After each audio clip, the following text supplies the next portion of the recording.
Hello everyone, मैं कमलेश और आप देख रहे हैं कमलेश सोनी लाइफ एक्सपीरियंस में। आप सब लोगों का स्वागत है। जय श्री राम। आज में एक कमेंट आया है, पति पत्नी का शक और निगरानी। आज हम इसी पे बात करेंगे कि ये शक और निगरानी करने की क्यों ज़रूरत पड़ती है, अगर ऐसा हो तो इससे कैसे रोका जा सकता है। इसके लिए मैंने एक वीडियो और बनाया है कि अगर पत्नी के ऊपर शक करे तो क्या करे। उस वीडियो का लिंक आपको डिस्क्रिप्शन में मिल जाएगा। तो चलिए फटाफट मैं स्टार्ट करती हूँ। सबसे पहली बात कि पति पत्नी का अगर शक है और निगरानी एक दूसरे के ऊपर रखी जा रही है तो इसमें क्या किया जा सकता है। तो अगर सीधे सीधे सरल भाषा में कुछ दिनों के लिए कंट्रोल करना हो तो पति पत्नी एक दूसरे से बात करें, किसी भी चीज़ को अवॉइड ना करें, अपनी स्टोरी एक दूसरे से शेयर करें।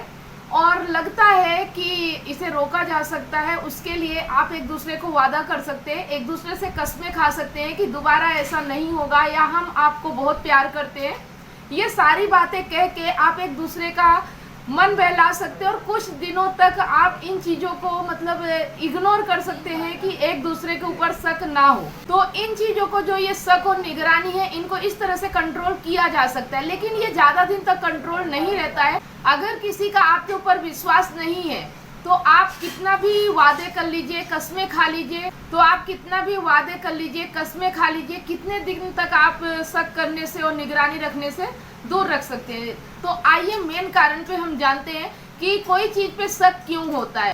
शक इसलिए होता है कि चीज़ों का हमें ज्ञान नहीं होता। पति पत्नी पर ही शक नहीं होता, हमें दुनिया में हर चीज़ पे शक होता है जिसे हम नहीं जानते हैं।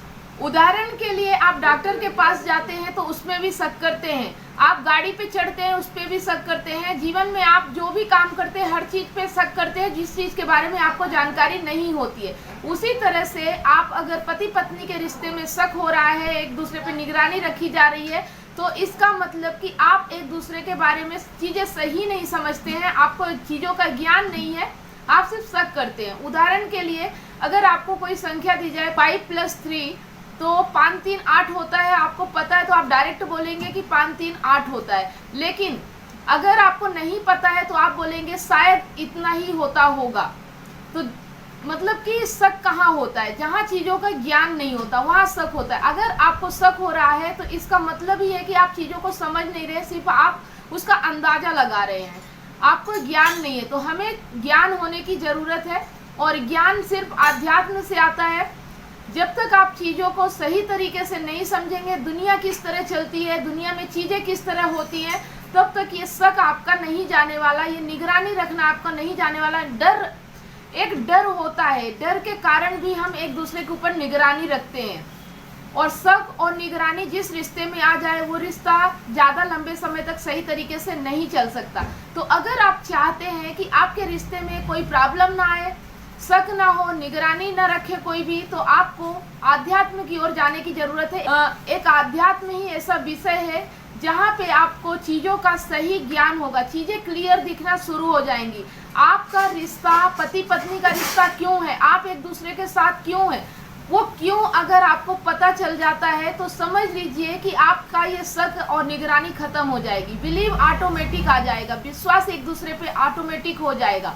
तो जहाँ पे ज्ञान नहीं होता वहीं पे शक होता है और वहीं पे निगरानी रखी जाती है जहाँ पे डर होता है।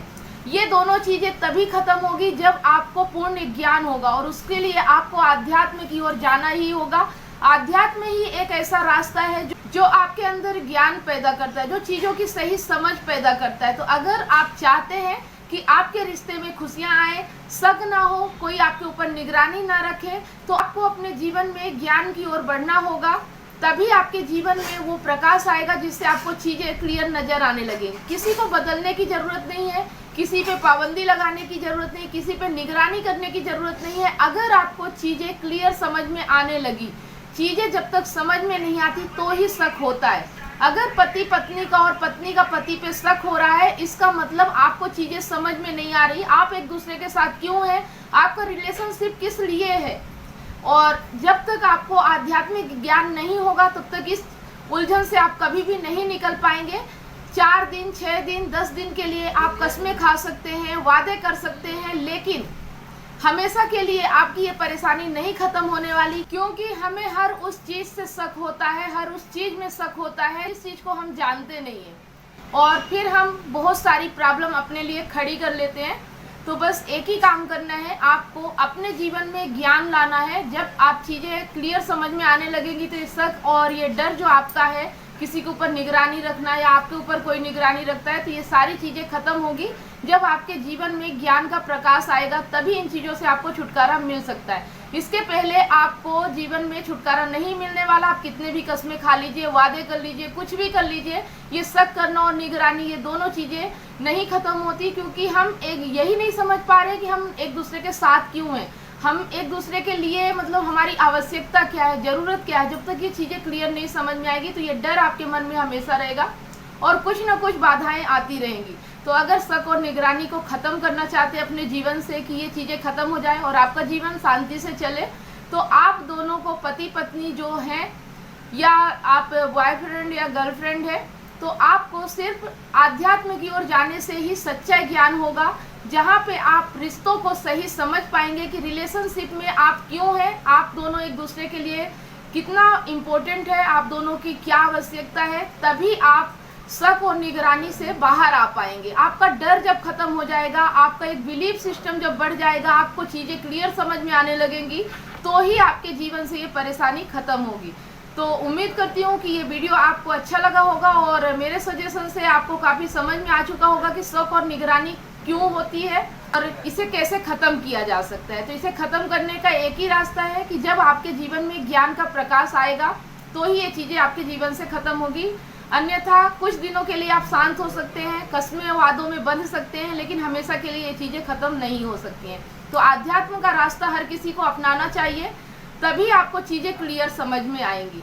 अगर वीडियो अच्छा लगा हो तो चैनल को सब्सक्राइब जरूर करें ऐसे ही वीडियो देखने के लिए, साथ में बेल आइकन प्रेस करें ताकि जो भी वीडियो मैं अपलोड करूं उसका नोटिफिकेशन आपको सबसे पहले मिले। वीडियो अच्छा लगा हो तो शेयर जरूर करें, साथ में लाइक भी कर दें ताकि मुझे एक मोटिवेशन मिले और मैं आपके लिए ऐसे ही वीडियो लेके आती रहती हूँ। फिर मिलेंगे नेक्स्ट टॉपिक के साथ नेक्स्ट डे नेक्स्ट वीडियो में। तब तक आप सब लोगों को जय श्री राम।